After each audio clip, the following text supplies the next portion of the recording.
Arc-en-Ciel, votre émission marocaine, chaque dimanche de 14 h à 15 h pour tout savoir sur le Maroc. Actualité, culture, économie, société et animation festive. Avec Abdelatif, Arc-en-Ciel au cœur du Maroc.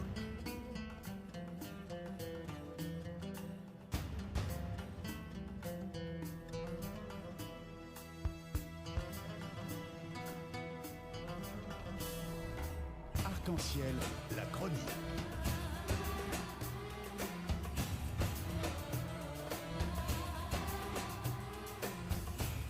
Arc-en-Ciel info.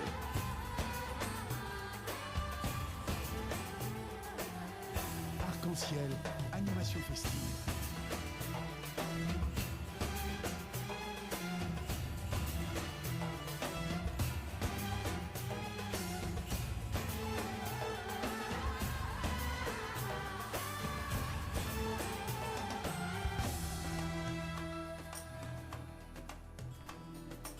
Arc-en-Ciel, au cœur du Maroc.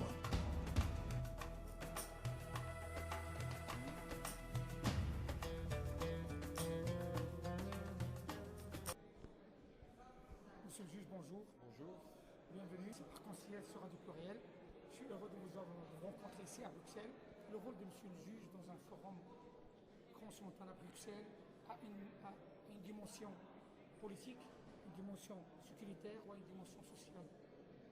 Je crois que toutes les dimensions. C'est un lieu où se croisent et se rencontrent des personnes et des responsables de toute nationalité, du Sud et du Nord, c'est important. Aujourd'hui centré sur une problématique fondamentale qui est celle des crises, toutes les crises. Crise climatique, mais aussi crise sociale, crise géopolitique, crise sécuritaire bien évidemment. Et le Maroc joue un rôle primordial car il est à la fois donc le symbole de cette relation Sud-Nord qui est une relation essentielle et également de la relation entre la France et le Maroc qui est une relation historique qui les deux pays ne peuvent pas se vivre l'un sans l'autre, je crois. Le Maroc a toujours eu une place privilégiée dans le cœur des Français et dans la problématique de la France, enfin du moins de la vision de la France vis-à-vis du Maghreb et du Sud. Et je peux dire que sur le plan sécuritaire, puisque j'ai été moi au cœur de la lutte contre le terrorisme, j'ai eu un partenariat particulièrement privilégié et efficace et confiant. Confiance, c'est important, entre les services marocains et les services français. Et j'ai notamment travaillé beaucoup avec la Direction générale de la sécurité nationale marocaine. Voilà, oui, et puis le général Ladigri, qui était vraiment devenu un ami, et avec lesquels on a eu une relation, je dirais, extrêmement étroite, rapide, réactive, et qui nous a permis à la fois de neutraliser l'ensemble des réseaux du groupe islamique combattant marocain qui, dans le cadre de l'affaire de Casablanca, des affaires de 2003, et également aussi des réseaux en France, c'était les mêmes, je peux dire, et tout ça également dans le contexte des attentats de Madrid. Donc on a un bon exemple du partenariat Nord-Sud et de la réactivité, de l'efficacité dans la lutte contre un ennemi commun qui était le terrorisme et dont l'objectif était de déstabiliser les deux pays. Le Maroc récemment il joue un rôle très important vis-à-vis de l'Afrique subsaharienne et surtout le Maroc est menacé par son sud, comme vous le savez, monsieur le juge. Le rôle de la France et surtout le rôle des Occidentaux par rapport à la sécurité du Maroc, comment vous la voyez? Écoutez, moi je pense que la France a une responsabilité, exerce une responsabilité aujourd'hui globale au niveau de la sécurité, non seulement sur le Maghreb, mais beaucoup plus en profondeur sur le Sahel.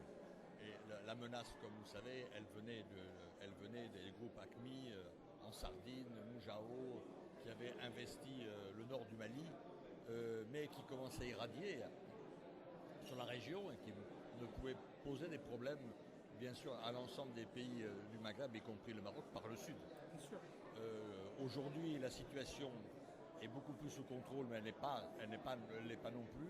Le problème, comme vous le savez, majeur est celui de la Libye, qui lui n'est pas du tout réglé. Une grande partie des groupes se sont réfugiés dans le sud de la Libye et l'absence de gouvernance et de contrôle fait qu'une espèce de trou noir. La progression de Daesh aussi est un élément d'inquiétude et surtout en Libye, où il était une tête de pont, profitant un peu du chaos et de l'absence de gouvernance. Voilà, bon, on a une Tunisie qui est en train de se redresser avec un bel exemple, je veux dire, de renouveau démocratique. Le Maroc est un pays démocratique bien gouverné, mais nous sommes conscients que le Maroc aussi est fragile comme tous les pays parce que il ne peut pas tout seul avoir les capacités, les ressources d'assurer donc une sécurité dans un environnement régional qui est extrêmement instable et qui va, à mon avis, très au-delà du Maghreb ou de l'Afrique, avec notamment le trou noir le plus important aujourd'hui, c'est le Moyen-Orient. C'est exactement l'Irak, la Syrie, on le voit bien même aussi avec le Yémen. Donc on est dans une zone de crise. Exactement, donc on n'est que dans une zone de frontière, il n'y a plus de frontières. Non. Donc on est dans une frontière un peu élargie, avancée, avec les flux des immigrants qui... On n'a plus une problématique nationale.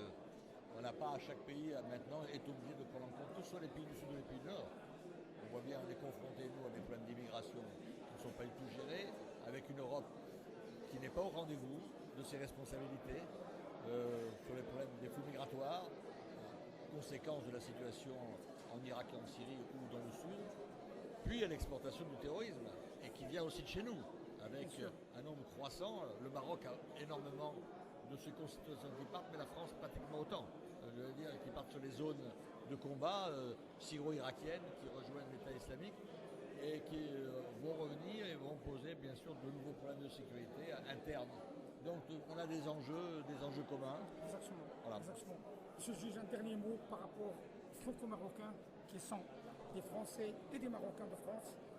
Quel message, un homme d'expérience, un homme qui a vécu beaucoup de choses? C'est un message, je crois que la relation franco-marocaine est exemplaire. On a beaucoup de franco-marocains. Moi, je suis originaire du Sud-Ouest et je peux dire qu'il y a beaucoup de Marocains donc, qui ont la double nationalité ou qui n'ont pas la double nationalité mais qui vivent paisiblement. C'est une communauté qui est merveilleuse, des gens qui apportent une richesse donc, à ce pays, je parle de la France, qui a toujours été un pays de la diversité. Monsieur le juge, je vous tiens à vous remercier infiniment.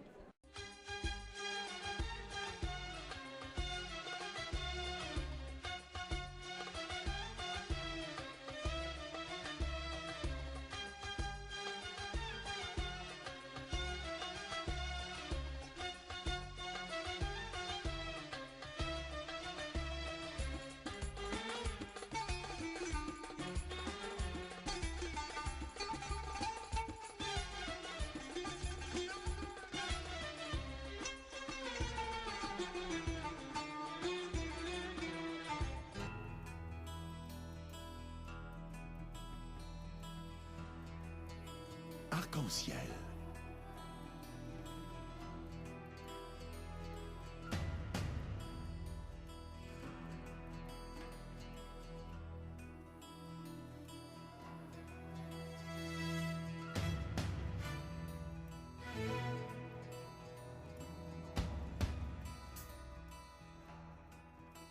Arc-en-ciel, votre émission marocaine, chaque dimanche de 14h à 15h pour tout savoir sur le Maroc. Actualité, culture, économie, société et animation festive. Avec Abdelatif, Arc-en-ciel au cœur du Maroc.